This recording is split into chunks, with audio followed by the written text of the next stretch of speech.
Maharashtra live, इथे बातमी फक्त दाखवली जात नाही, ती लढली जाते. नमस्कार, महाराष्ट्रलाईव्ह.in मध्ये आपल्या सर्वांचं स्वागत. छत्रपती संभाजीनगरमध्ये एका वेगळीच घटना समोर आली आहे.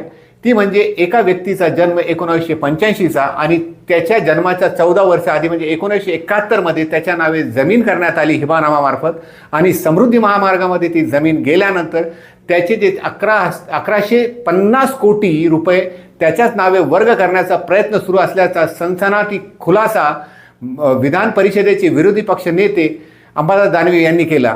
तो व्यक्ती खासदार भुमरे यांचा चालक असल्याचं त्यांनी आपल्या पत्रकार परिषदेत सांगितलं. संभाजीनगरात समृद्धी महामार्गाला गेलेली 23 एकर जमीन जिचं आजचं व्हॅल्युएशन 1150 कोटी रुपये आहे जवळजवळ. ही जमीन जुनी एका कुटुंबाची आहे. ही माझ्या माहितीप्रमाणे सरकारने पडीक होती म्हणून ॲक्विजिशन केलेली आहे. पडीक जमीन होती, प्रतिबंधित मालक इथं होता. परंतु आता जी माहिती आहे की इथले खासदार आहेत, माझ्या माहितीप्रमाणे भुमरे साहेब, त्यांचा ड्रायव्हर एक जावेद रसूल,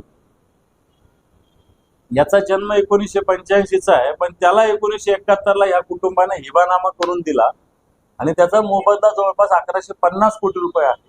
हा 1150 कोटी रुपयाचा मोबदला सरकारचा हापापाचा गप्पापा करण्याचा प्रयत्न चालू असल्याचे पेपर्स काही माझ्याकडे आलेले आहेत. तब्बल 1150 कोटी रुपये आहेत हे. आणि जो व्यक्ती 1985ला जन्मला त्याचा हिबानामा 1971ला झालेला आहे. हे मी म्हणत नाही, हे सरकारच्या पेपर्समध्ये म्हटलेलं आहे.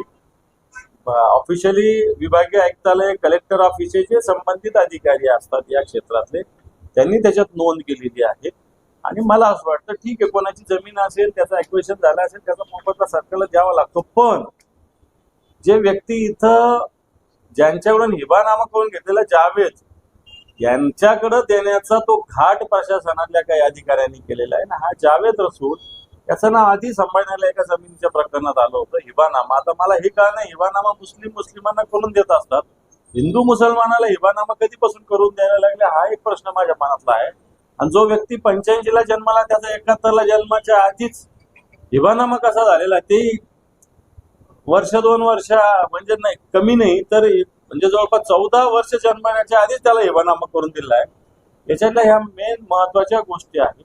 प्रशासनातला मस्तावालपणा, भ्रष्टाचाराचं हे नमुना दाखल उदाहरण माझ्या समोर आलेलं आहे. मी माननीय मुख्यमंत्री महोदय, माननीय महसूल मंत्री, माननीय राज्य रस्ते विकास मंडळाचे मंत्री एकनाथजी शिंदे, बावनकुळे साहेब आणि देवेंद्रजी फडणवीस यांना या संदर्भात आणि त्यांचे सगळे सचिव यांना या संदर्भात मी कालच पत्र पाठवलेलं आहे. आणि हे पत्र मी तुम्हालाही देतो. त्याचे सगळे पेपर्स माझ्याकडे जे उपलब्ध आहेत तेही मी तुमच्या समोर सादर करतो. परंतु मला असं वाटतं, मोठा अनियमितता, मोठी अनागोंदी संबंधित अधिकारी तपासले पाहिजे, त्यांच्यावर कारवाई केली पाहिजे. आणि अशा पद्धतीने नेहमी हिबानामा कोण आहे, याला पोलीस एकदा जेलमध्ये का टाकत नाही, हा माझा प्रश्न आहे. मागच्या केसमध्ये त्याला सोडलेलं आहे, अजून पोलिसांनी काहीच कारवाई केली नाही. सगळ्या गोष्टी स्पष्ट होत असून सुद्धा एवढंच.